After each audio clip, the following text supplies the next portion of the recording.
TVs no Rio tem um prazer de entrevistar agora a companheira Leia, que está terminando mais um mandato na FASUBRA, coordenação geral. Para Leia, a não refiliação à CUT, que prejuízos traz para a FASUBRA, na sua opinião?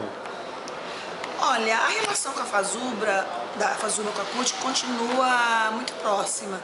Quando a FASUBRA se filiou da CUT em 2009, as relações continuaram. A CUT sempre esteve presente em todos os momentos de luta, atendendo às solicitações da FASUBRA de mediação com o governo, de pressão junto ao governo. A Central Única dos Trabalhadores tem uma atuação muito peculiar. Ela representa não apenas os trabalhadores filiados, mas também toda a categoria que se organiza e que constrói a unidade na luta cotidiana em defesa dos interesses máximos da categoria. Então, para nós, o fato de não ter refiliado a CUT não vai de forma nenhuma comprometer a nossa relação com a Central e nem a relação da Central com a FASUBRA. A CUT vai continuar disponível, vai continuar comprometida com essa federação, porque na base da FASUBRA nós temos um grande número de sindicatos filiados. Então a FASUBRA que não é filiada, mas a maioria dos seus sindicatos na base continuam filiados à CUT. Companheira Leia, muito foi se falado em unidade nesse congresso, nas intervenções. Estamos próximos das eleições, que vai definir de que forma vai ser gerida a nova coordenação da FASUBRA. Qual é a sua opinião a esse respeito? O que você imagina e essa unidade? Ela vai acontecer ou ela não está acontecendo? O pressuposto básico da unidade é o respeito e tolerância. Nós sabemos que temos várias diferenças nas estratégias, na linha de ação, mas todos temos o mesmo objetivo, que é defender os interesses da categoria. Estamos numa conjuntura muito difícil e se nós de fato quisermos criar a unidade na nação, nós temos que nos respeitar, temos que parar de nos caluniar, temos que parar de ter disputa fratricida, parar de nos assediar. Nós lutamos contra a assédio, que a gente acaba se assediando.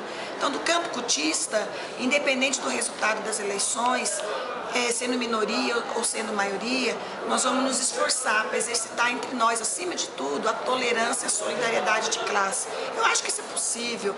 Não adianta ficar nesse divisionismo, essa disputa fratricida pelo aparelho, que quem está perdendo não é a força política A, B ou C. Quem perde é a FASUBRA. A instituição FASUBRA, que é um patrimônio de todos os 200 mil trabalhadores que estão na base.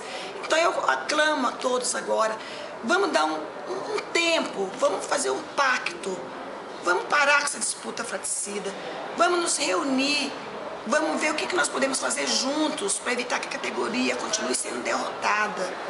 Da nossa parte, nós estamos dispostos a isso, mas acima de tudo, vamos nos respeitar. Vamos nos ver como companheiros, como irmandados na mesma luta, né? Então, eu acredito que é possível, desde que a palavra preliminar nessa busca da unidade seja o respeito, a tolerância, às individualidades de cada força política. Seguindo nessa linha sua de pensamento, que na minha opinião também é o ideal, a FASUBRA, no ano eleitoral, ela tem condições de conseguir alguma coisa para que satisfaça de alguma forma a categoria? É um ano difícil, mas eu trabalho muito com otimismo. Eu acredito na lei da atração. Se você já entra numa luta com pessimismo, você já atrai uma série de energias negativas que vão acabar comprometendo a luta. Vai depender da nossa capacidade de articulação. A FASUBRA sempre teve um papel de articulação muito importante desde o governo Fernando Henrique. E essa articulação é conversando por dentro do governo, buscando apoio no MEC. O MEC, o ministro Mercadante, já assumiu que realmente tem que ter aumento do salário da FASUBRA. A presidenta Dilma já colocou que a educação é prioridade. Nós sabemos que é um governo de contradições, um governo que mantém um modelo econômico ortodoxo, com superávit primeiro, com alta taxa de juros, mas nós devemos trabalhar nas contradições do governo. Se o governo fala que a educação é prioridade, nós devemos cobrar políticas sérias para que de fato dê à educação essa prioridade. E uma dessas políticas é valorizar os trabalhadores. Temos que buscar apoio com os parlamentares do PT, de todos os partidos do campo. Temos que buscar apoio dos reitores. A FASUBRA não é uma ilha. Engana-se aquele que acha que se a FASUBRA ficar apenas nas suas trincheiras, gritando palavras de ordem com as vuvuzelas, vão conseguir alguma coisa. Ou a FASUBRA volta a atuar como sempre atuou no passado, combinando a ação de resistência, de mobilização, com a ação de articulação com todos os setores da sociedade, também com as áreas institucionais de governo, parlamentos, de reitores, ou a gente não vai conseguir nada. Então eu acredito que nós temos capacidade de lutar e de conquistar. desde que a gente pare, planeje nossas ações, utilize a razão além da emoção, faça essa combinação, né, da razão e da emoção, e que nós assumamos, né, a responsabilidade de buscar construir um plano de luta que possibilite avanço para a categoria. A conjuntura é difícil, mas há possibilidade de avançar na luta. Esses novos servidores que entraram no governo Lula, diferente do governo FHC, que houve aí um espaço, eu percebo de certa forma uma dificuldade, né, em algumas entidades de se haver essa união. Na sua opinião, isso é vital, ou seja, a união dessas dessas gerações que são diferentes no futuro da FASUBRA? Tem uma diferença profunda. O perfil dos trabalhadores que entraram na nossa década, na década de 80, década de 70, 90, perfil muito diferenciado. Os trabalhadores que entraram de 2003 para cá, todos têm formação superior.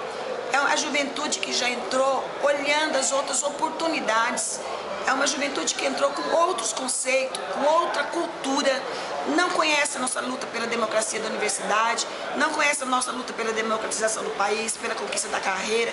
Então a FASUBRA tem um desafio que passa pela formação dessa juventude.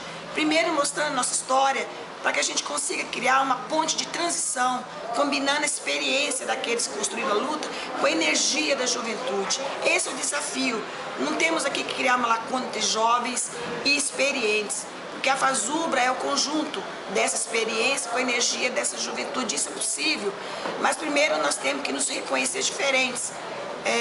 Quando você chega no setor da universidade, com o Facebook, com o Twitter, com a velocidade da internet, com essas ferramentas que anos-luz de rapidez, a FASUBRA também tem que se adaptar, tem que se modernizar a esses novos tempos. São trabalhadores que não têm direito à paridade de aposentadoria, não têm direito à integralidade salarial. Então, portanto, são diferentes da gente. Nós temos dois tipos de relação contratual dentro do RJU. Então, esse é o desafio que a FASUBRA precisa assumir, mas investindo primeiro na formação, para que eles tenham consciência do que representou essa luta, de por que eles estão aqui. Se eles estão aqui é porque nós lutamos para ter concurso público na universidade. A década do Fernando Henrique foi uma década perdida, sem nenhum concurso. A década do governo Lula e do governo Dilma, apesar de todas as demandas reprimidas, mas possibilitou a entrada de mais de 74 mil trabalhadores na universidade. Continuemos na luta, construindo essa ponte de transição para que a gente consiga no futuro uma FASUBRA forte, com a experiência acumulada e com a energia da juventude. Eu tenho feito a seguinte pergunta: se tu tivesse a oportunidade de pegar um microfone, milhões de brasileiros estivessem ouvindo, do catador de lixo até o mais alto escalão, qual a mensagem que você passaria para esses trabalhadores? Eu passaria para esses trabalhadores que não percam a esperança, que o Brasil, diferente de vários países do mundo, é um país que tem uma democracia consolidada, é um país que tem tudo para dar certo, é um país que permite que todos, independente da classe social, tenham direito à voz, tenham liberdade de manifestação, de expressão, e que a gente deve acreditar, devemos acima de tudo acreditar, ter fé, que a partir da nossa luta, a partir da mobilização popular, nós poderemos um dia fazer com que esse Brasil seja de fato uma nação forte, desenvolvida e com igualdade de oportunidade para todos e todas. Suas considerações finais, e deixa uma mensagem também lá para a TV Azul Rio. Companheiros da Unirio, eu gostaria muito de voltar aí para visitá-los. Adoro o Paulão, gosto muito do Oscar, do Jorjão, gosto muito da ex-reitora Malvinas, que eu tive a oportunidade de conhecer quando estava no Andifes. E eu tenho uma relação muito boa com todos vocês, independente das diferenças políticas. E eu acho que esse exemplo de ser da Unirio, respeitando, sendo tolerante, sendo parceiro, sendo amigo, deveria ser um exemplo a ser seguido por todos os sindicatos do país. Então, um grande beijo a todos. E estou aqui aberta para me convidar para ir a conhecer e debater um pouquinho as questões ligadas à federação.